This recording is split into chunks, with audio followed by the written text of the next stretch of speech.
Hello everyone, नमस्ते। My name is Bhavdeep Patidar. आप सभी का स्वागत करता हूं कक्षा 13 पर। और आप सभी का स्वागत है एक ऐसे सेशन में जिसकी आप सभी को बहुत ज़्यादा डिमांड होती है, और वो डिमांड होती है हमारे क्वेश्चन आंसर्स की, प्रीवियस ईयर क्वेश्चंस की, न्यूमेरिकल्स की। ठीक है, तो इस सेशन में हम करने वाले हैं नीट के प्रीवियस ईयर के क्वेश्चन जो आपके प्रीवियस पेपर्स में जो पूछे गए हैं 2001 से लगाकर जो अभी तक क्वेश्चन आए, इवन 1998 से लगाकर जितने भी वेक्टर्स वाले चैप्टर में से आपके जो क्वेश्चन पूछे गए उनको यहाँ पर सॉल्व करेंगे। अभी हमने प्रीवियस 4-5 लेक्चर्स जो हुए हैं उनमें 4 लेक्चर में कुछ न्यूमेरिकल प्लस इस जो आपका ये वेक्टर वाला चैप्टर है उसकी थ्योरी को कंप्लीट कर लिया है।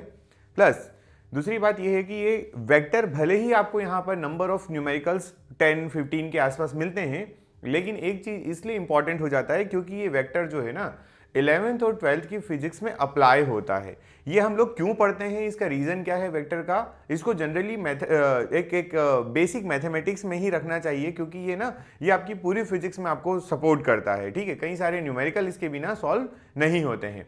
चलिए देखते हैं नीट प्रीवियस ईयर के अभी तक के जितने क्वेश्चन आए हुए हैं उनमें सबसे पहला क्वेश्चन आप देखिए। चलिए, लिखा है आपको कि if a unit vector is represented by 0.5i minus 0.5j plus C k, then what is the value of C. आपको 4 ऑप्शंस दिए हुए हैं। आपसे क्वेश्चन पूछा है कि अगर एक इकाई सदिश मतलब जानते हैं ना यूनिट वेक्टर, वो आपने यूनिट वेक्टर कितना लिया हुआ है, यूनिट वेक्टर अच्छा दोनों जगह देखेंगे ना तो एक आपको डिफरेंस दिखाई दे रहा है। देखिए मैंने ये क्वेश्चंस जो हैं ये डायरेक्टली लिए हैं हमारी नीट की बुक से। देखो यहाँ पर प्लस या माइनस में से कुछ होना चाहिए या यहाँ पर माइनस होना चाहिए। खैर उससे बहुत ज़्यादा फर्क नहीं पड़ेगा, वो अभी आप समझ जाएंगे। तो आपका ये एक यूनिट वेक्टर आपको दिया हुआ है और इस तरीके से अगर लिखा जाता है यूनिट वेक्टर को तो what is the value of C, ये हमें फाइंड आउट करना है। तो इन जनरल बच्चे कंफ्यूज हो जाते हैं कि हमें तो वेक्टर कुछ और दिया है और हमसे कुछ और रहे हैं। ऐसा कुछ नहीं है, जरा ध्यान से यहाँ पर अगर आप देखेंगे तो देखो मैं आपको समझाता हूँ। आप क्वेश्चन को आराम से पढ़िए और उसको सॉल्व करने की कोशिश करो, सिंपल सी बात है ना। क्वेश्चन को ज़्यादा लोड नहीं लेने का। क्वेश्चन देखिए क्या लिखा है, इफ अ यूनिट वेक्टर। अब आपको क्या पता है कि यूनिट वेक्टर क्या होता है? यूनिट वेक्टर क्या होता है? यूनिट वेक्टर वो होता है जिसका मैग्नीट्यूड या जिसका परिमाण जो होता है वो कितना हो, जिसका मैग्नीट्यूड या परिमाण कितना हो, 1 हो। ठीक है, जिसका परिमाण कितना होना चाहिए उस उसको हम बोल देते हैं कि वो आपका यूनिट वेक्टर है। ठीक, अब अगर इसका परिमाण 1 होना चाहिए, इसका मतलब ये नहीं है कि अब इसका आंसर यहाँ पर ये जो सी लिखा है ये लगा दे कि आंसर 1, ऐसा नहीं। उसने बोला कि इस यूनिट वेक्टर को हम इससे रिप्रेजेंट करते हैं, तो सी की वैल्यू बताओ। सी मतलब एक कांस्टेंट यहाँ पर लिखा है उसकी वैल्यू फाइंड आउट करने को कह रहा है। तो आप क्या करिए, आपको पता है कि अगर मेरे पास एक वेक्टर है, वेक्टर मान लेता हूं मैं ये कोई भी पी वेक्टर है आपको जो गिवन है वो कितना है, वो है 0.5 इंटू आई कैप प्लस 0.8 इंटू जे कैप और आपका पीछे क्या है सी के कैप। ठीक है, तो अगर ये जो वेक्टर दिया हुआ है इसको अगर मुझे यूनिट वेक्टर के फॉर्म में लिखना है तो इसका मैग्नीट्यूड कितना होना चाहिए, 1 होना चाहिए। तो भाई साहब क्या मैं ऐसा लिख सकता हूं कि इसका मैग्नीट्यूड पी का जो मैग्नीट्यूड है वो कितना हो, वो 1 के बराबर हो। और मैं अगर इसको मैग्नीट्यूड निकालूं तो मुझे एक फॉर्मूला पता है, मैंने पहले भी आपको समझाया है कि क्या करेंगे आप, आई के साथ में जो लिखा है उसका स्क्वायर कर दीजिए, ठीक है, प्लस जे के साथ में जो लिखा है उसका स्क्वायर कर दीजिए और साथ में जो के साथ में लिखा है उसका स्क्वायर कर दीजिए। अब यहां पर आप समझें, अगर ये प्लस में होता जैसा कि यहां पर है प्लस में और यहां माइनस में, तब भी मैं क्या कर रहा होता, रूट के अंदर 0.8 का स्क्वायर लगाता। तो अल्टीमेटली हमारा प्लस या माइनस कुछ भी होता, वैसे तो वो थोड़ी मिस्टेक है, प्रिंटिंग मिस्टेक, पर अगर यहाँ प्लस माइनस कुछ भी होता आंसर में कोई चेंज नहीं आएगा। अब आप क्या करेंगे, आप इस यूनिट वेक्टर के बराबर में आपने वैल्यू लिख दी, दोनों तरफ आप स्क्वायर कर दीजिए। क्या कर दीजिए, स्क्वायर। जैसे ही आप यहाँ पे स्क्वायर करेंगे यहाँ पर भी ये स्क्वायर हो जाएगा और यहाँ पर भी आपका स्क्वायर हो गया। स्क्वायर होते ही आपका यहाँ पर एक आंसर आ जाएगा और देखिए क्या करेंगे आप, ये हो जाएगा आपका 1 इक्वल्स टू, इसको आप कितना लिख सकते हैं 0.25, इसको आपको लिखते आना चाहिए ना, 0.25 है, ये कितना है तो ये है 0.64, ठीक, प्लस सी स्क्वायर। अब आप ये 0.25 और 0.64 को जब ऐड करेंगे तो ये कितना होगा, 5 4 9 और 6 2 8, ये हुआ आपका 0.89 plus C square equals to 1। ठीक है, अब आप इस 0.89 को 1 से माइनस कर दीजिए तो आपके पास क्या आ जाएगा, आपके पास आएगा C square equals to 1 minus 0.89। 1 minus 0.89 का मतलब कितना होता है 0.11। तो आप इसको सी क्या लिख सकते हैं, आप लिख सकते हैं रूट ओवर 0.11। तो क्या कहीं आपको ऑप्शन दिखाई दे रहा है 0.11 का? बिल्कुल दिखाई दे रहा है, देखिए ये बी है ना, 0.11 इसका करेक्ट आंसर हो जाएगा। तो आपको करना क्या है, आपको जो क्वेश्चन दिया हुआ है उस क्वेश्चन को रीड अच्छे से करना है और जो उसमें लिखा है उसी को पढ़ना है। वो बोल रहा है कि इकाई सदिश इसके बराबर होना चाहिए, यूनिट वेक्टर इसके बराबर, हमने कर दिया, यूनिट वेक्टर बराबर है, आंसर निकला है आपका सी कितना है, तो 0.11 है। क्लियर? चलिए अगले क्वेश्चन पर मूव करते हैं। ये देखिए लिखा है the magnitude of sum of two vectors is equal to the magnitude of difference of two vectors, the angle between these vectors is.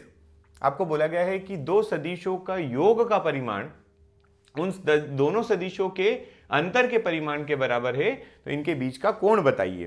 तो देखो यहां पर पहले तो हम ये समझते हैं कि दो वेक्टर्स जब आपको दिए होते हैं तो जो वो दोनों वेक्टर हैं उनका एडिशन और सब्सट्रैक्शन अगर करते हैं तो क्या होता है।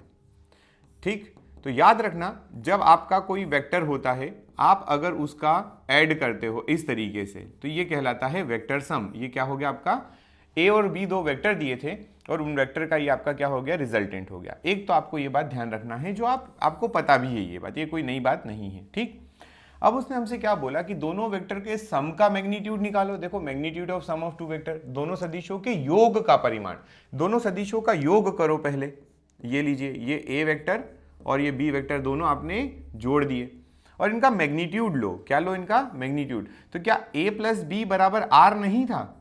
क्या a प्लस बी आर नहीं था? तो ये क्या हो जाएगा, a प्लस बी बराबर आर। इसका मॉड लेंगे तो इधर भी मॉड आ जाएगा।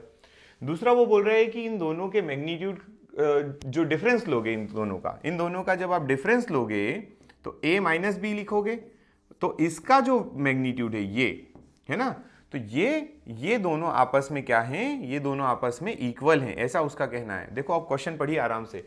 Magnitude of sum of two vectors, ये दोनों निकाला हमने, सम किया दो वेक्टर का, दो वेक्टर को जोड़ दिया और दोनों वेक्टर का हमने क्या निकाल लिया, मॉड निकाल लिया। मैं आपको शुरू से समझा रहा हूं कि मॉड का मतलब होता है मैग्नीट्यूड, परिमाण, और दोनों वेक्टर का माइनस कर लिया और माइनस करके मॉड लगा दिया। इतनी बात क्लियर? अब वो बोल रहा है कि दोनों आपस में इक्वल है, तो ठीक है इक्वल है तो इक्वल कर दीजिए। कितना हो जाएगा इक्वल करेंगे तो ये हो जाएगा आपका vector A plus vector B का मॉड बराबर mod of vector A minus vector B. ठीक है, अब आप क्या कर सकते हैं, आप एक काम करिए, आप इनका स्क्वायर कर दीजिए। आप इनको क्या कर दीजिए, स्क्वायर, इजी रहेगा इसलिए मैं बता रहा हूं, आप इनका स्क्वायर ले लीजिए। ठीक, जब आप इनका स्क्वायर करेंगे तो आपको अल्टीमेटली क्या मिलेगा वो देखते हैं। देखो आपके पास यहां क्या आ जाएगा, यहां आ जाएगा a प्लस बी। ठीक है, इसका मॉड लेंगे आप a प्लस बी का, तो ये आपके पास a प्लस बी का मॉड कितना हो जाना चाहिए, आपके पास a प्लस बी का मॉड हो जाएगा केवल a प्लस बी। ठीक, अब आपके पास ये a प्लस बी और आप उसका स्क्वायर कर रहे हैं तो फिर से क्या हो जाएगा a प्लस बी और a माइनस बी का भी स्क्वायर किया आपने तो ये कितना हो गया a माइनस बी और ये भी आपका a माइनस बी। ठीक, अब आप क्या करें, इनको मल्टीप्लाई कर दें आपस में। जब मल्टीप्लाई करेंगे तो क्या बन जाएगा, ये बन जाएगा a square plus A B plus B A plus B square equals to, इधर मल्टीप्लाई करो क्या बनेगा, इधर बनेगा a स्क्वायर प्लस माइनस का minus B square, sorry a square minus B A minus A B plus B square. ठीक, ऐसा कर सकते हैं आप। तो आप क्या करेंगे, ये ए स्क्वायर से A square cancel out, B square से बी स्क्वायर कैंसिल आउट। अगर आप देखें तो यहाँ पर भी ए बी लिखा, यहाँ पर भी ए बी लिखा, तो ये 2ab और ये 2ab, तो ये हो गया 2ab और यहाँ से भी कितना 2ab। अब आपने ये जो चीजें ली थी ये सब वेक्टर फॉर्म था, कैसा था ये, वेक्टर फॉर्म। तो आपको यहाँ पर क्या, अच्छा ये माइनस का 2ab, यहां वेक्टर फॉर्म लेना पड़ेगा। वेक्टर फॉर्म अगर आप लोगे तो ये आपके a डॉट बी बन जाएंगे, ये अगर वेक्टर लोगे आप तो क्या बन जाएगा ये a डॉट बी। तो a इसको इधर लेकर आइए तो क्या बन जाएगा 4ab बन जाएगा, ये बराबर कितना 0। अब इसका फॉर्मूला अगर आप लिखेंगे तो क्या हो जाएगा 4ab cos थीटा। चलिए इस सारी टर्म को, इस पूरी टर्म को आप क्या करिए, इस पूरी टर्म को आप उधर भेज दीजिए तो ये 0 हो जाएगा। तो आपके पास कितना आ जाएगा cos थीटा बराबर 0। और कॉस थीटा 0 कहाँ होता है, आप लोगों को भी मालूम है कि कॉस थीटा जो 0 होता है वो होता है कॉस 90 पर, बराबर कितना, कॉस 0 तो आप यहां से बोल सकते हैं, यहां से आप बोल सकते हैं कि ये जो थीटा था वो कितना है, तो वो है 90 डिग्री। तो आपका इस क्वेश्चन का जो करेक्ट आंसर होगा वो कहीं ऑप्शन में है 90 degree, yes, option number D. Option number D देखिए, आपको यहां से समझ में आएगा कि किस तरीके से हम इस क्वेश्चन को सॉल्व कर सकते हैं। उसने बोला कि दो वेक्टर जो हैं उनके दोनों के सम जो हैं, मतलब उन दोनों वेक्टर का एडिशन का सम जो है, उन दोनों वेक्टर के एडिशन का जो सम है वो उन दोनों वेक्टर के डिफरेंस के सम के बराबर होना चाहिए। बस आपने वही चीज को फॉलो किया कि दोनों वेक्टर का अगर एडिशन इतना है तो उन दोनों का डिफरेंस कितना होगा, आपने उनका निकाल दिया, मल्टीप्लाई कर दिया, मल्टीप्लाई करके आप उसका डायरेक्टली आंसर निकाल सकते हैं। ठीक है ना। एक्चुअल में यहाँ पे अगर आप देखें तो ये सब आपके वेक्टर फॉर्म है, आपने बस लगाए नहीं, ये सब क्या है, ये सब वेक्टर हैं, है ना। 2 बार मल्टीप्लाई करेंगे तो वेक्टर ही तो है, ये क्या दिक्कत है, आपने पीछे भी तो मल्टीप्लाई ही किया था, इसी तरीके से कर सकते हैं आप इसको, है ना। ऐसे भी कर सकते हैं, अगर आपको मॉड वाला फॉर्मूला लगाना है तो मॉड वाला फॉर्मूला लगा दीजिए। इसका मैं एक तरीका और बता देता हूँ आपको, देखो जैसे अपने पास क्या है, अल्टरनेटिव मेथड लिख देता हूँ मैं इसको, है ना, अल्टरनेटिव मेथड। हमारे पास क्या था, हमारे पास था मॉड ए प्लस मॉड बी बराबर मॉड ए माइनस मॉड, मतलब ये आपका बी है ना।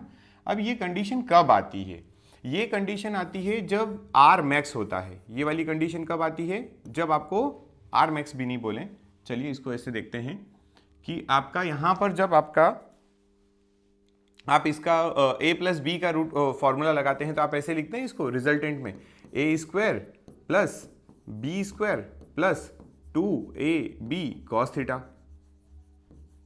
ठीक, और माइनस करोगे तो माइनस लगा देना, तो यहां पर क्या हो जाएगा, रूट ओवर क्या हो जाएगा आपका a square plus B square minus 2ab cos theta.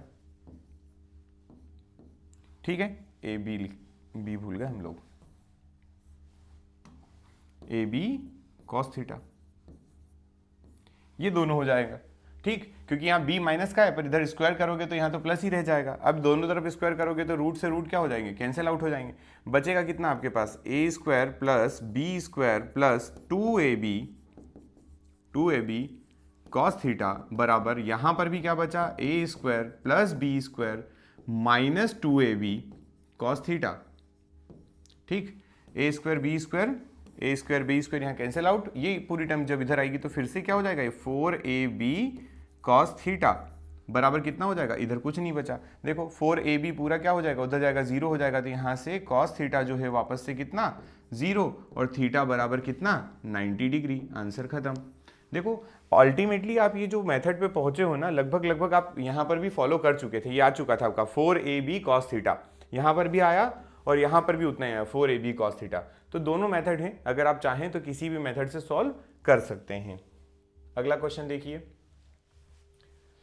अगले क्वेश्चन को क्या लिखा है, if the magnitude of vector A B and C are 3, 4 and 5 units respectively, if A plus B vector is equal to C vector, then the angle between A B is, 3 सदिश दिए A B C, तीनों के परिमाण दिए हुए हैं 3, 4, 5 है। यदि ए प्लस बी बराबर सी है वेक्टर में, तो ए और बी के बीच का कोण ज्ञात करें। इस क्वेश्चन को इंटेलिजेंट बच्चा अगर होगा, जिसको वेक्टर की अच्छी समझ होगी, वो इसको डायरेक्ट खत्म कर देगा क्वेश्चन को। मैं बताता हूं आपको क्यों। आप इसका मतलब क्या जानते हैं, इसका मतलब तो ये आपका triangle law of vector addition हो गया। देखो ए और बी का रिजल्टेंट सी आना चाहिए, और यहां पर क्या लिखा है कि उनके परिमाण 3, 4 और 5 है। यार ये 3, 4, 5 वाला मामला तो हम लोगों ने पहले भी कई बार, मैंने बेसिक कैलकुलेशन वाले उसमें भी पढ़ा है आपको। अगर आप इस क्वेश्चन को वेक्टर से ना करें तब भी मैं इसका आंसर बता देता हूं, इसका आंसर 90 आएगा। ठीक, आप लोगों ने जो बेसिक कैलकुलेशन वाला वीडियो देखा होगा, वहां पर एक मैंने आपको ट्रिग्नोमेट्रिक ट्रिपलेट बताया होगा, जहां पर 3, 4, 5 वाली वैल्यू आती है। याद आ रहा है, कुछ प्रीवियस लेक्चर है, देखिएगा उसमें कैलकुलेशन में, ट्रिग्नोमेट्री वाले में भी देख सकते हैं। एक ट्राइंगल बनता है right angle triangle. Right angle triangle मैं बता देता हूं हल्का सा फिर से। राइट एंगल ट्राइंगल का आपको मैंने बताया था कि ये ऐसा राइट एंगल ट्राइंगल होता है, तो यहाँ पे थीटा होता है, ये अगर आपका 3 है, ये अगर आपका 4 है, तो ये हमेशा क्या होगा, हाइपोटेनस 5 होता है।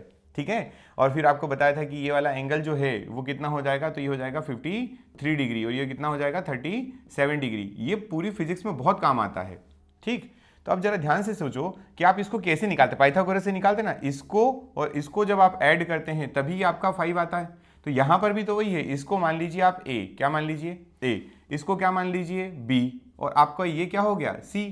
जब आप a और b को जोड़ते हो तो c आता है। तो जरा ध्यान से देखो, a और b के बीच में एंगल पूछा है, ये वाला एंगल कितना है, 90 डिग्री है।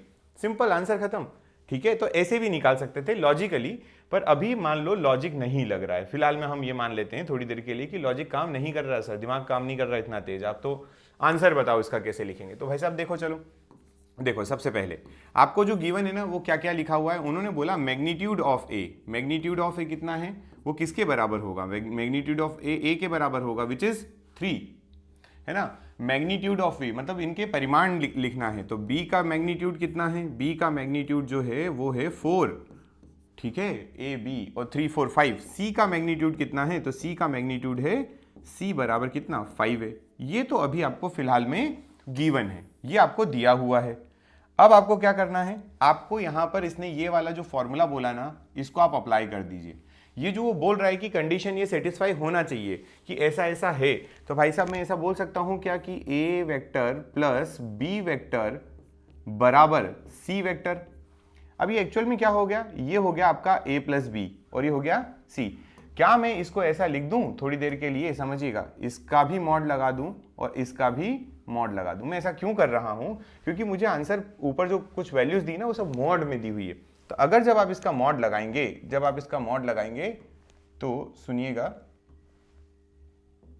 तब आप इसका क्या लिख पाएंगे, आप इसको लिख सकते हैं रूट ओवर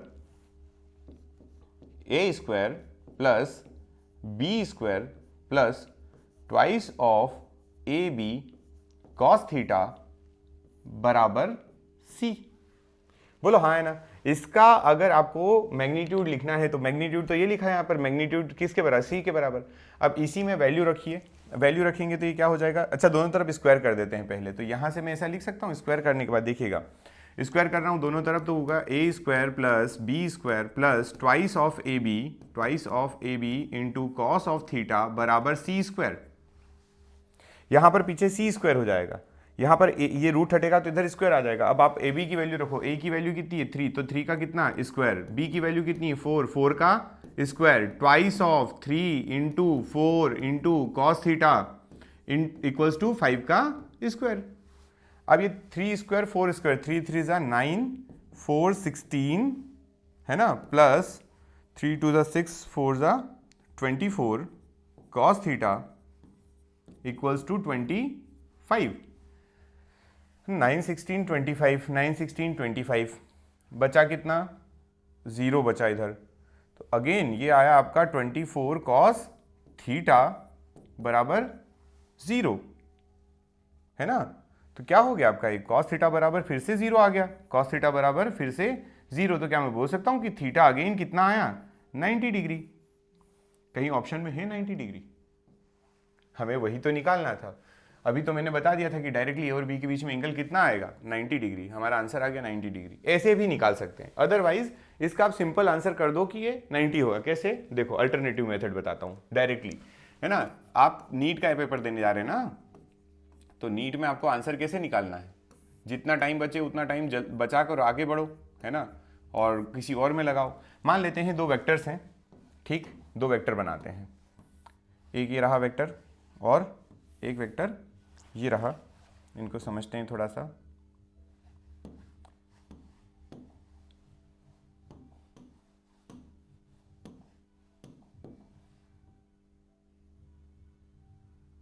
ठीक, ये 2 वेक्टर हो गया आपके पास। इस वेक्टर का आपने बोल दिया ये ए वेक्टर हो गया, इस वेक्टर को आपने बोल दिया ये बी वेक्टर हो गया। और जब आप इनका वेक्टर का रिजल्टेंट निकालोगे तो कहीं रिजल्टेंट ऐसा आएगा,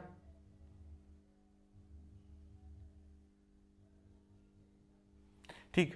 अब मानिए ये आपका क्या है, इसका रिजल्टेंट है, ठीक।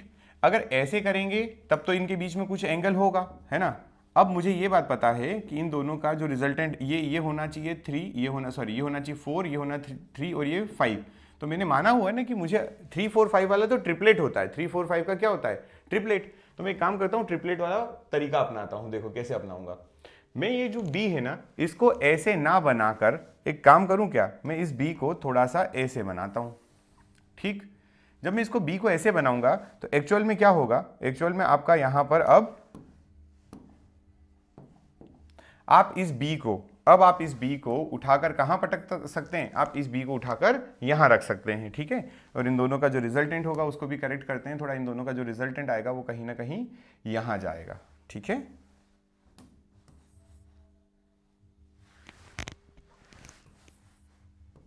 ये इनका रिजल्टेंट हो गया। तो अब आप क्या करिए, आपका ये जो b है, इस b को यहां से उठाकर हटाकर यहां लगा दीजिए। ठीक है, तो आपका ये b जो होगा वो कहां आ गया, चलो b को हम कहां ले आए हैं, हम b को यहां ले आए। तो जरा ध्यान से देखो, ये इसका रिजल्टेंट हो गया, ब्लैक कलर से दिखाई दे रहा, और a और b के बीच में एंगल कितना हो गया, 90 डिग्री। तो इस तरीके से आप इसको ध्यान रख सकते थे कि आपका ये जो एंगल होगा ये कहाँ आएगा, मतलब ए बी सी का एक ट्रिपलेट याद रखो और काम बन जाएगा आसानी से। ऐसा मेरा ये कहना है कि थोड़ा जल्दी अगर करना हो आपको तो जल्दी करने में आप ऐसा डायरेक्टली इसका आंसर निकाल सकते थे, कोई बहुत बड़ा इशू ये था नहीं, क्वेश्चन बहुत ज़्यादा बड़ा भी नहीं था ये। ठीक है, ठीक, चलिए अगले क्वेश्चन पर आते हैं। नेक्स्ट क्वेश्चन देखिए क्या है। The x and y coordinate of the particle at any time x equals to 5t minus 2t square plus y equals to 10t respectively, where x and y are in meters and t in second. The acceleration of the particle at t equals to 2 second. यहाँ पर क्या लिखा है, वही लिखा है, दो कण दिए हुए हैं, x y निर्देशांक आपको दिए हुए हैं, और जहाँ पे x y मीटर में है, t सेकंड में है, तो t बराबर 2 सेकंड पर आपको क्या करना है, कण का त्वरण ज्ञात करना है। और दिया क्या है आपको, कण के निर्देशांक दिए हैं। कोऑर्डिनेट्स जो होते हैं, कोऑर्डिनेट पोजीशन बताते हैं, क्या बताते हैं, पोजीशन। तो आपको कोऑर्डिनेट से उठकर जाना पड़ेगा कहां पर, ये तो आपको एक तरीके से इस कोऑर्डिनेट की पोजीशन दिखाई, मतलब आपको डिस्प्लेसमेंट टाइप का दिया। उसको जब आप डिफरेंशिएट करोगे, इसको जब आप डिफरेंशिएट करोगे तो आपको ये पहुंचाएगा कहां पर, ये पहुंचा देगा आपको वेलोसिटी पर। क्योंकि आपको एक बात पता होगी कि जब कभी आप डिस्प्लेसमेंट को क्या करते हैं, डिस्प्लेसमेंट को आप डिफरेंशिएट करते हैं तो आप पहुंचते हैं वेलोसिटी पे। कहां पे पहुंचते हैं, वेलोसिटी। और वेलोसिटी को जब आप डिफरेंशिएट कर देते हैं तो आप पहुंच जाते हैं एक्सेलरेशन पर। समझ गए, है ना। जब आप अवकलन करते हैं तब आप एक एक स्टेप आगे इस तरीके से बढ़ते हैं। ठीक, तो ये मैं आपको पहले वेक्टर में डिफरेंशिएशन में समझा चुका हूं एक बार कि अवकलन क्या होता है, डिफरेंशिएशन कैसे करते हैं। तो चलिए देख लेते हैं, सॉल्यूशन करते हैं इस क्वेश्चन का। एक आपको दिया है x बराबर कितना दिया है, आपको दिया है 5t माइनस 2t स्क्वायर, और आपको y बराबर कितना दिया है वो देख लेते हैं। y बराबर दिया हुआ है 10t। ये आपके पास दो डेटा है, इसको आप डिफरेंशिएट करेंगे तो आप करेंगे dx बाई dt। आप क्या लिखेंगे, dx बाई dt, और ये dx बाई dt जो होता है वो वेलोसिटी होता है। जब इसका डिफरेंशिएट करेंगे तो ये हो जाएगा 5 माइनस 10t। अगर किसी बच्चे को ये डिफरेंशिएशन समझ में नहीं आ रहा है तो आप डिफरेंशिएशन और इंटीग्रेशन वाला जो प्रीवियस लेक्चर हमने डाला हुआ है ना, प्रीवियसली एक लेक्चर है, उसको आप देख लीजिएगा। ठीक है, और फिर अगेन आप इसको जब डिफरेंशिएट कर देते हो तो इसको आप लिखोगे d2x बाय dt स्क्वायर, या फिर इसी को बोलते हैं dv बाई dt, है ना। डबल डिफरेंशिएशन हुआ तो अपने x को डबल लिख दिया, और ये dv बाई dt, और यही आपका बन जाता है एक्सेलरेशन। 5 क्या है, कांस्टेंट, तो 0 माइनस 10। ठीक है, t का कितना हो जाएगा 1। y का करते हैं तो ये हो जाएगा dy बाई dt कितना हो जाएगा, वेलोसिटी हो जाएगी इन y डायरेक्शन, आंसर होगा 10। और फिर इसको डिफरेंशिएट करेंगे आप तो d square y by dt square लिखेंगे, और इसको आप बोलेंगे dy by dt, sorry dv by dt, है ना, इन y डायरेक्शन बराबर एक्सेलरेशन इन y डायरेक्शन, और कांस्टेंट का कितना हो जाएगा 0। अब जरा ध्यान से देखो, अभी आपको जो मिला है, आपको डबल डिफरेंशिएशन किया, अरे मैंने क्या कर दिया, ये 2 दूना 4 होता। आप लोग सोच रहे होंगे कि सर क्या कैलकुलेशन कर रहे हैं, 2 टू ज़ा 4, ठीक है, और ये हो जाएगा माइनस का 4। हाँ, अब आपको x डायरेक्शन में जो है, x डायरेक्शन में क्या मिल रहा है, एक्सेलरेशन -4 मिल रहा है। देखो ये आपको x डायरेक्शन का एक्सेलरेशन मिला -4, और यहां पर y डायरेक्शन में ay जो है वो कितना है, वो 0 है। ठीक है, तो अब आप यहां से बोल सकते हैं कि मेरा जो आंसर है वो कितना है, 4 है, y कितना है, 0, तो केवल जो आंसर आएगा वो आएगा -4। लेकिन एक चीज ध्यान देनी थी, अभी मेरा आंसर आ गया पर उन्होंने बोला था कि t इक्वल्स टू 2 सेकेंड पर निकालिए। कहां पर फाइंड आउट करना था, t इक्वल्स टू 2 सेकेंड पर। कहीं मेरे डिफरेंशिएशन के बाद कहीं t की टर्म बच रही क्या, देखो यहाँ पे जब मैंने एक्सेलरेशन निकाला तो t की टर्म बची ही नहीं। इसका मतलब जो मेरा आंसर होगा वो डायरेक्ट यही हो जाएगा, समझ गए, -4 मीटर पर सेकेंड स्क्वायर। ठीक, ये ऐसा क्यों हुआ, क्योंकि यहां पर t की टर्म नहीं बची। अगर मान लो कहीं पर ऐसा लिखा होता एक्सेलरेशन बराबर 4t, ठीक है, तो मैं t की वैल्यू रखता और -4 2 जा 8 आ जाता, ये 8 आ जाता आंसर। लेकिन अभी ऐसा नहीं करना है हमको, क्योंकि यहाँ पर t बचा ही नहीं ना, हमारा डायरेक्ट आंसर 4 बच रहा है, इसलिए आपका आंसर ये इतना ही हो जाएगा, -4 मीटर पर सेकेंड। ठीक, चलिए नेक्स्ट देख क्या है हमारा अगला क्वेश्चन। देखिए लिखा है एक पार्टिकल है, एक पार्टिकल मूव कर रहा है XY प्लेन में अकॉर्डिंग टू रूल x बराबर a sin ओमेगा t और y बराबर a cos omega t। The particle follows, अच्छा ये बोल रहा है, ऑप्शन दिया आपको कि क्या करता है, एलिप्टिकल पाथ को फॉलो करता है, सर्कुलर को करता है, पैराबोलिक को करता है, स्ट्रेट लाइन को करता है, वृत्ताकार को, परवलयाकार को, XY में बनते हुए सर। ठीक है, तो देखो आपको यहाँ पर ना क्या दिया है, इसको थोड़ा सा समझना। ये क्वेश्चन थोड़ा सा मेरे ख्याल से 2015-16 के आसपास का होगा, जो पैटर्न इस तरीके से पूछा जाता है। आपको x दिया हुआ है कितना, x दिया हुआ है a sin ओमेगा t, ठीक है, a sin ओमेगा t, और y बराबर दिया हुआ है आपको, वो कितना दिया, तो a cos omega T. Generally बच्चे क्या करते हैं, वो ये सोचते हैं कि साइन और कॉस आ गया तो अब इनमें से कोई ढूंढ लेते, पैराबोला है ना, हार्मोनिक मोशन, या फिर आपका कोई सरल रेखा में गति, मतलब कुछ मिल जाए हमें, है ना, सिंपल हार्मोनिक मोशन टाइप का, या वेव मिल जाए। ऐसा नहीं है, आपको यहाँ पर क्या दिया हुआ है, आपके पास दो कोऑर्डिनेट अलग अलग दिए हुए हैं, और वो एक्स और वाई जो है, वो कोऑर्डिनेट जो है वो एक साथ आगे बढ़ रहे हैं, तो फिर आपको एक्स और वाई दोनों को एक साथ देखना पड़ेगा। तो इसको आप क्या कर सकते हैं, आप इसको स्क्वायर कर दीजिए, क्या कर दीजिए, स्क्वायर कर दीजिए बोथ साइड, और स्क्वायर करेंगे तो क्या हो जाएगा, एक्स स्क्वायर बराबर A square sine square omega T, है ना, और वाई वाली करेंगे तो क्या हो जाएगा, वाई स्क्वायर बराबर A square cos square omega T. अब ऐसा क्यों किया, तो देखो क्या होता है, कभी कभार थोड़ा सा आपको ऐसा विजन रखना पड़ेगा कि अगर ये साइन और कॉस है, इससे तो मैं बता नहीं पाऊंगा, क्योंकि सर्कल क्या है, पैराबोला क्या है, इनकी इक्वेशन में साइन कॉस मुझे समझ में नहीं आता, तो मुझे साइन और कॉस को निपटाना है, निपटाने से मतलब यहाँ से रिमूव करना है। तो क्या मैं ऐसा कर सकता हूँ कि साइन और कॉस का स्क्वायर करके उनको ऐड कर दूँ तो वैल्यू 1 हो जाती है। आप लोगों ने ट्रिग्नोमेट्री की जो है वो आइडेंटिटी पढ़ी होगी, ट्रिग्नोमेट्री पढ़ाया था मैंने, तो यहाँ से आप क्या कर सकते हैं कि इन दोनों का आप ऐड कर दो। तो आपने क्या किया, X square plus Y square, ये कितना हो जाएगा, X square plus Y square, तो जाएगा ए स्क्वायर। अब देखो इन दोनों को जब ऐड करोगे तो ए स्क्वायर कॉमन है, बचेगा क्या अंदर, साइन स्क्वायर ओमेगा टी, और यहाँ पर बचेगा कॉस स्क्वायर ओमेगा टी। तो जब आप इनको ऐड करोगे तो भाई साहब ये कितना हो जाएगा, ये हो जाएगा ए स्क्वायर, ये 1 हो गया पूरा, X square plus Y square, और अगर आप इसको ए को, क्योंकि ए कांस्टेंट है तो नीचे ले आओगे तो क्या बन जाएगा, एक्स बाई ए का whole square plus Y by A का होल स्क्वायर इक्वल्स टू 1। और ये जो आपको सामने दिखाई दे रही है, ये इक्वेशन जो दिखाई दे रही है, ये इक्वेशन हमारी किसकी है, ये सर्कल की इक्वेशन है। ये किसकी इक्वेशन है, सर्कल की। इसलिए इसका जो करेक्ट आंसर होगा वो क्या हो जाएगा कि एक वृत्ताकार पथ में गति कर रहा है, मतलब सर्कुलर पाथ में, समझ गए, वृत्ताकार, ये सर्कल की इक्वेशन है। ये क्या बन गया, ये सर्कल बन गया।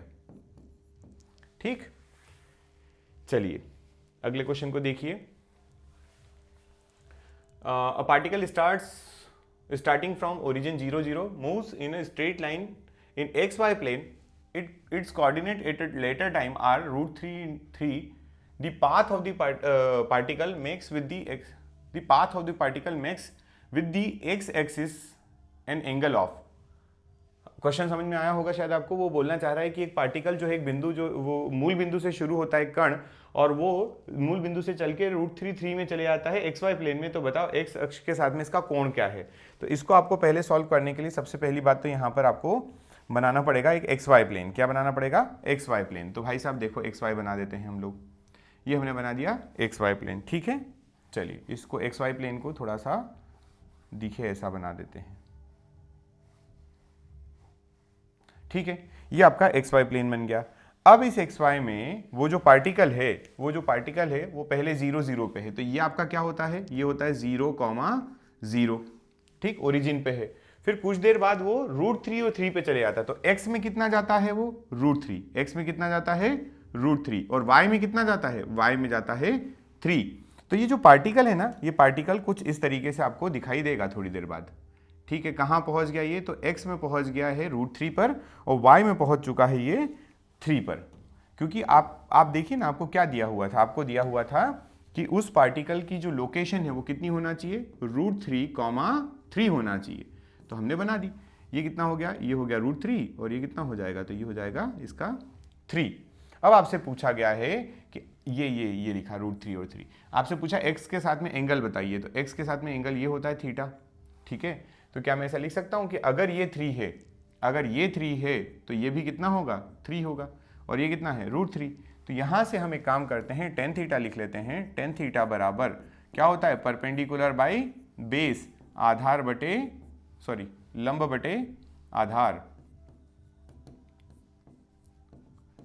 ठीक है, लंब बटे आधार। परपेंडिकुलर कितना है, परपेंडिकुलर है 3, बेस कितना है √3, तो ये कितना हो जाएगा, ये √3 बचेगा ऊपर, और √3 आंसर 60 डिग्री का होता है आई थिंक। तो tan थीटा जो होगा, tan थीटा बराबर कितना हो जाएगा, tan 60, थीटा कितना 60, देखो है ऑप्शन में, बिल्कुल है 60 डिग्री, कितना डिग्री, 60 डिग्री, करेक्ट। मतलब ये पार्टिकल के लिए बताया है कि पार्टिकल अगर ऐसे मूव करेगा थोड़ी देर में वहां पहुंच जाएगा, तो आपको बस बना देना है और वैल्यू निकाल लेना है। नेक्स्ट क्वेश्चन पर आइए।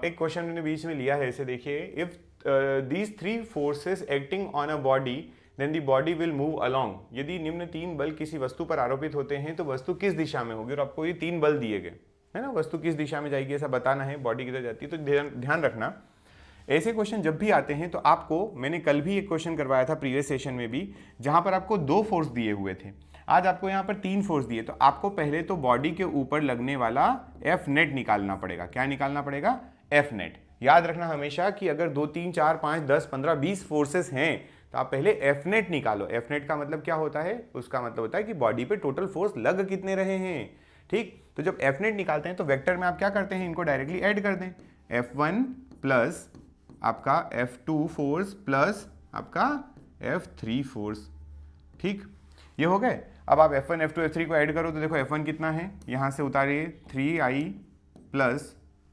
Minus 4j plus 5k। F2 कितना है, F2 कितना है, ये बीच में प्लस है, प्लस -3i प्लस 4j, और F3 कितना है -5k, ठीक है। तो देखो ये प्लस और ये माइनस, 3i कैंसिल आउट, ये प्लस का 4j, ये माइनस वाला, ये माइनस वाला, ये प्लस वाला, है ना, सब कैंसिल आउट हो गए। इसका मतलब एफ नेट कितना आ गया, एफ नेट आ गया आपका 0।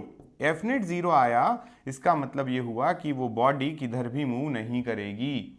एफ नेट का मतलब क्या है, एफ नेट का मतलब है कि बॉडी किधर भी मूव नहीं करने वाली है, ठीक है। ये इंडिकेट कर रहा है कि बॉडी विल एट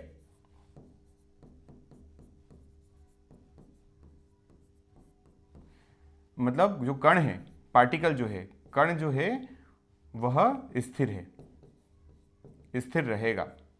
क्यों ऐसा रहेगा ये समझ में आया आपको, क्योंकि हमने जो नेट फोर्स की बात की उस पार्टिकल पे लगने वाला फोर्स वो 0 आ गया। अगर 0 आ गया इसका मतलब वो पार्टिकल मूव नहीं करेगा, ठीक। अब मान लीजिए यहां पर, मान लीजिए कि इसकी जगह आपसे ये नहीं बोला जाता कि एफ नेट 0 नहीं आता और मान लो आ जाता है के, क्या आ जाता है के, तो आप बता देना कि वो एक्स एक्सिस, जैसे मान लीजिए यहां पर एफ नेट फॉर एग्जाम्पल है ना, इसमें मैं केवल आपको समझा रहा हूं, फॉर एग्जाम्पल कि अगर मान लीजिए एफ नेट जो है आपका वो कितना आ जाता, वो आ जाता आपका 2k फॉर एग्जाम्पल, तो आप बोल देते कि बॉडी किधर जाएगी, बॉडी जो जाएगी वो जाएगी z डायरेक्शन में, ठीक है, बॉडी किधर जाएगी, z डायरेक्शन। अगर मान लीजिए एफ नेट जो है, अगर वो एफ नेट जो है वो आ जाता -3j, क्या आ जाता -3j।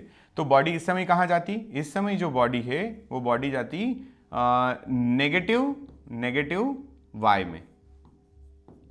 ठीक है, किस डायरेक्शन में जाती वो, नेगेटिव y में। समझ में आई? क्यों ऐसा, क्योंकि यहाँ पर आगे क्या लगा हुआ था, माइनस लगा हुआ है, बस वो ये साइन सिंपल डिपेंड करेगा। और आई के आपको एक्स वाई जेड डायरेक्शन बताएंगे। ठीक है, चलिए अगले क्वेश्चन पर आते हैं। चलिए एक नए पैटर्न पे क्वेश्चन है, ये मैंने कल आपको स्किप करवा दिया था क्योंकि टाइम ज़्यादा लगता तो समझाना था मुझे, तो अब मैं बताता हूँ इस क्वेश्चन को सॉल्व करते हैं। चलिए पहली बात तो ये क्वेश्चन पढ़िए, लिखा हुआ है if A vector equals to 6i + 3j + 2k then find, आपको बोला है 6i + 3j + 2k दिया हुआ है, तो आपको ये क्वेश्चन का आंसर बताना है। सबसे पहले लिखा है projection of A on Y axis.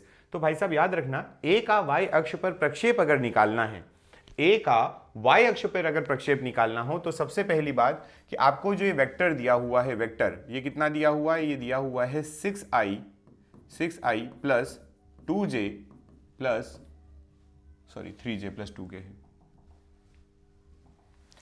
3j + 2k। ठीक है, y एक्सिस पे अगर प्रोजेक्शन निकालना है तो हम उसको कहते हैं ए वाई। क्या कहते हैं, ए वाई। और जो आपका ए वाई होता है आपको भी पता है वो कितना होगा, मैं पहले से समझाते आ रहा हूं कि आपका ये जो एक्स वाई, ये क्या लिखा है, ए एक्स आई प्लस ए वाई जे प्लस ए जेड के, तो ए वाई कितना हो गया, ए वाई हो गया आपका 3। करेक्ट है, ये आंसर है बस इसका, सिंपल। ये इसको क्या कहते हैं, इसको कहते हैं कि आपका सदिश ए जो है वो वाई अक्ष पर कितना है, तो वो 3 है। उसी तरीके से दूसरे क्वेश्चन को देखिए, दूसरे क्वेश्चन में लिखा आप ए जेड लिखो, तो क्या मैं ए जेड आंख बंद करके 2 लिख दूं और ये सही हो जाएगा? आप कहेंगे बिल्कुल सही है। क्यों? क्योंकि आपका जो दिखाई दे रहा है आपको वेक्टर, वो जेड में कितना दिखाई दे रहा है, जेड में दिखाई दे रहा है 2। के मतलब क्या है, के मतलब का जेड। चलिए तो ये समझ में आया, ये आपका पहला क्वेश्चन का आंसर है, ये आपका दूसरे क्वेश्चन का आंसर है। फिर हम बात कर रहे हैं थर्ड क्वेश्चन की। थर्ड में आपसे क्या पूछ लिया गया है, थर्ड में आपसे पूछा है मॉड ऑफ ए। क्या पूछा है, mod of A, magnitude of A. Magnitude of A का मतलब क्या, मॉड ऑफ ए। मॉड कैसे निकालते हैं, तो निकालते हैं रूट ओवर एक्स का कितना कंपोनेंट 6², वाई का कितना कंपोनेंट 3², जेड का कितना कंपोनेंट 2²। आप इनका सबको करोगे तो कितना होगा, देखो 3 का 36, चलो लिख ही देते हैं 36 और 9 और 4, 36 40 49, तो ये हो गया रूट ओवर 49। और 49 मतलब कितना, 49 मतलब 7, तो ये आंसर हो गया खत्म इसका। आपसे अगर मैग्नीट्यूड पूछा है तो आप मैग्नीट्यूड कितना बताएंगे, इसका मैग्नीट्यूड आप बताएंगे 7 है। ठीक है, ये देखो 6 का 36, 36 और 9 45, 45 और 4 49, तो ये आपका मैग्नीट्यूड आ गया। ठीक है, अब यूनिट वेक्टर पैरेलल टू ए पूछा है आपसे, यूनिट वेक्टर निकालना है। तो यार यूनिट वेक्टर बड़ा आसान होता है निकालना, हाँ या ना, यूनिट वेक्टर निकालना बड़ा आसान होता है। ए के यूनिट वेक्टर निकालना है पैरेलल टू ए, तो ये ए है, यूनिट वेक्टर कितना हो जाएगा, मैंने आपको इसका एक फॉर्मूला बताया है कि आप लिख सकते हैं ए वेक्टर डिवाइडेड बाय मॉड ए। अब ए वेक्टर कितना है, ए वेक्टर गिवन है, वो कितना है, तो वो है 6i + 3j + 2k, राइट। और आपका जो ये यूनिट वेक्टर मैग्नीट्यूड जो निकला, मैग्नीट्यूड कितना निकला, अभी हमने निकाला 7, तो ये आपका आंसर हो गया, खत्म। ये पहले क्वेश्चन का आंसर हो गया, ये सेकंड का हो गया, ये थर्ड का हो गया, ये आपका फोर्थ का हो गया। तो इतना आसान है ये क्वेश्चन भी अगर आप करना चाहें तो। ठीक है, कोई बहुत बड़ी बात ये है नहीं। चलिए उसके बाद और क्या आंसर देखें, क्या और क्वेश्चन है क्या, हाँ और दिया हुआ है angle A with respect to X. चलो पहले तो ये बताओ ए कितना था, तो ए हमने अभी लिखा था, भूले नहीं आप, 6i + 3j + 2k, यही था ना। देखो 6i + 3j + 2k। अब आपको क्या निकालना है, आपको निकालना है कि जो आपका एंगल है ए का with respect to X, X के रिस्पेक्ट में एंगल निकालना है। तो आपको अगर याद होगा पहली क्लास में मैंने कुछ ऐसा बताया था आपको कि अगर आपका ये z है, ये आपका x मान लेते हैं, ये y है, तो इन तीनों का जो रिजल्टेंट था, ये रिजल्टेंट यहाँ कहीं जा रहा था, और उस रिजल्टेंट का एंगल जो a के इसके साथ में था, ये अल्फा था, इसके साथ में एंगल जो था वो कितना था, बीटा, और इसके साथ में एंगल जो था वो कितना था, वो था गामा। और आपने वैल्यू कैसे निकाली थी, आपने निकाला था कॉस अल्फा बराबर, है ना, कॉस अल्फा बराबर आपने क्या लिखा था, x के साथ में है तो ax/a लिखा था ऐसा, है ना। फिर आपने कॉस बीटा कितना लिखा था, कॉस बीटा आपने लिखा था कॉस बीटा आप लिखते हैं ए वाई बाय वाई। ठीक, मुझसे किसके साथ पूछा? एक्स के साथ। एक्स के साथ में अल्फा होता है, तो कॉस अल्फा जो होगा वो ए एक्स बाई ए हो जाएगा। अब what is a x? A x के क्या है ये 6, तो ये हो गया 6 डिवाइडेड बाई ए का आंसर हमने कितना निकाला था अभी अभी 7। देखो ए कितना निकला था 7, तो हमने डायरेक्टली 7 लिख दिया, तो ये हो गया आपका कॉस अल्फा और यही आपका आंसर भी है। ठीक है, यही आपका आंसर है। आपको क्या लिखना था पढ़िए जरा। Angle of A with respect to X axis, X अक्ष के सापेक्ष कोण, एक्स अक्ष के सापेक्ष कोण ये होगा। समझ गए? चलिए फिर अब और क्या लिखना है और क्या निकालना है? अब हमें निकालना है कि आपका ये जो डायरेक्शन कोसाइन है, डायरेक्शन कोसाइन ऑफ ए, तो डायरेक्शन कोसाइन ऑफ ए आपको मतलब कॉस निकालना है, कॉस निकालना है। तो कॉस कितने होते हैं? कॉस अल्फा होता है, कॉस बीटा होता है, कॉस गामा होता है, सब निकाल सकते हैं आप डायरेक्शन कोसाइंस। तो अल्फा के लिए क्या? ए एक्स, अभी जैसे देखा हमने ऊपर ए एक्स बाई ए, बीटा के लिए क्या? ए वाई बाई ए, और फिर गामा के लिए क्या? तो ए जेड बाई ए। ठीक, ए एक्स कितना है 6, मॉड ऑफ ये 7, फिर ए वाई कितना 3, मॉड 7, फिर उसके बाद ए जेड 2 और फाइनल 7। ये आपका आंसर हो गया, ये डायरेक्शन कोसाइंस हो गया, खत्म गेम। ये डायरेक्शन कोसाइन का आंसर। तो इतना आसान है, अगर आपको ये क्वेश्चन दे दिया गया और आपको फाइंड आउट करना है तो बड़ी आसानी से आप इसको निकाल सकते हैं। चलिए आगे बढ़ते हैं अगले क्वेश्चन की ओर।